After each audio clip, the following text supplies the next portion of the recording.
These are my picks for the top 15 Arma 3 mods in November 2023. If you like this content, then go ahead and annihilate that like and subscribe button and shoot your boy a comment with a mod you've really enjoyed this month. And with that, let's get right into the mods. At number 15 is Foski's IR Strobe Beacon by Nicholas Jafosk. An excellent mod for my goon operators out there. IR Strobe is a virtual arsenal asset found under the watch attachment that allows your playable character to have a super bright IR strobe when being looked at by infrared or night vision through a targeting pod.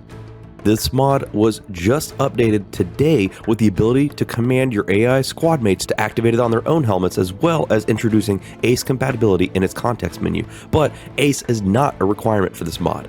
If you're a nighttime goon, this mod is for you. At number 14 is Tier 1 Weapons Optics, all NVG compatible by Zipper. Doing exactly what it says, this mod enables the use of all NVGs with Tier 1 weapon optics. No, it isn't super realistic, but it is a great quality of life improvement for people that want their cake and to eat it too. At number 13, we've got SFM Helicopter Taxiing by Ampersand. Ampersand is one of those god tier creators that spit out quality of life improvements left and right, seemingly with a new mod every week.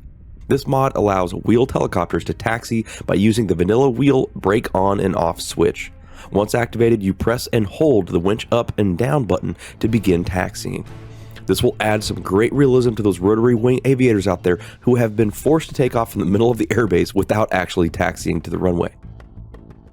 At number 12 is MapTools Remastered by Pulpox. An amazing quality of life addition. Pressing Q while in the map activates a context wheel that allows you to select some awesome features like measuring distance from point to point, measuring the height of an area to find flat spots, and even creating a localized grid map of your own, enabling kill boxes for aircraft to be established. Overall, an excellent mod that increases situational awareness, navigation, and planning. At number 11 is E22 Northstar by Grave. The second faction released by this amazing mod maker, Northstar is the NATO-centered faction in his Escalation 2022 timeline, as his first was centered around a Russian faction. This timeline uses assets from the vanilla game, but is not meant to follow the canon lore of the Armaverse, and instead follows an alternate path where NATO focuses on operational areas in Europe, North Africa, and the Western Atlantic. Featuring new weapons like the M4A1, the Mark 11 DMR, and the awesome Scar H and Scar L for the Joint Comm Marines, this mod pack is a wonderful expansion of the Escalation 2022 lore, world building setting, and I'm really excited to see what else is in store for this timeline. At number 10, we have Rugged Communications with Actions by L Fury. A composition rather than a mod, these assets include communications equipment that can be interacted with in-game without any scripting whatsoever. You can open and close the items, which activates some really sleek animations that I'm sure took a lot of time to make. This expands the possibilities for mission makers, adding unique assets not found elsewhere in the asset library, and helps keep missions feeling fresh. At number 9 is Airfield Logistics by Lord Peril. This is probably one of my favorite non-combat mods, right up there with Drongo's DYEL Logistics mod.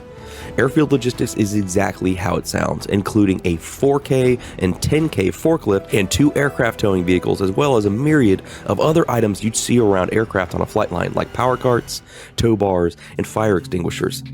The mod uses Leshrak's towing script to pull aircraft, and so far it seems most modded fighters and vanilla aircraft can be towed. If your Arma unit is large enough for a logistics element, this mod will have them gainfully employed throughout the duration of any operation, moving cargo and aircraft around with ease. Girls are going to be slinging their panties left and right now that you're forklift certified. At number 8, we have Kamov KA-32 HELIX-C by Hawk and Door. Now, I'm not really a massive Russian equipment fanboy, though I do appreciate the classics for their rugged design and simplicity. This is honestly one of the most beautiful models I think I've seen of any Russian aircraft, or vehicle for that matter. The texture work is honestly stunning. I have no idea where they got the 3D model from, but it looks great and the aircraft functions well. Both external and internal texturing rocks, and if you're a fan of Russian aircraft and aesthetics, then this mod will definitely hit. At number 7 is VTS Weapon Reasting by Bendy. The vanilla Arma 3 weapons mounting mechanic has always been a point of contention with many players. When it works great. However, a lot of the times the angles just don't work for what you're trying to do and limits you to odd positions for some reason. I have no doubt getting this to work on all of the surface of assets in a map was no easy feat, but VTS has simplified it by allowing you full range of motion with an indicator showing you variable wind direction. The mod does, however, remove a lot of the recoil from your weapons, but that just puts you on an even playing field with the headshot-happy AI. At number 6, we've got Down NVG and Rebreather with Mask CFG. I am an absolute simp for combat gear that incorporates masks with oxygen hoses. Something about the aesthetic vibes with me, Hellgas Troops from Killzone being the perfect example. This mod adds a wearable diving mask and rebreather to the vest subsection in the virtual arsenal in both NATO and CSAT colors, and allows you to make some truly badass looking soldiers. This is a perfect mod for people wanting some new gear in that post-apocalyptic setting. I know it's not at all practical, but it looks awesome, and that's good enough for me. At number 5 is Citech Guns, Uniforms, and Vehicles by Axios.exe, C-Ritter, and Luca. Some beautiful new gear in this mod, perfect for the alternate timeline that Citech builds upon. If you love high-tech gear mixed with post-apocalyptic aesthetic, then this mod is going to be perfect for you. At number 4, we've got Kunduz River by Lugupa. A gritty, realistic take on the Kunduz River Valley in Afghanistan. This terrain is an excellent continuation from the previous Kunduz map we've all been playing for at least the last 5 years. Dotted with nothing but villages and hamlets native to the valley, you will be in a completely hostile environment with no safe zones or military hardpoints. Everything is going to have to be established by the players. The action will be house to house or across open terrain with not a lot of cover, so ISR and rotary assets will be your best friend while moving on foot. At number 3 is Automatic Warning Suppressor by Skirmish UK. What a fucking legend. This dude made a mod to suppress all those annoying pop-up warnings that happen in both the main menu and when loading a game.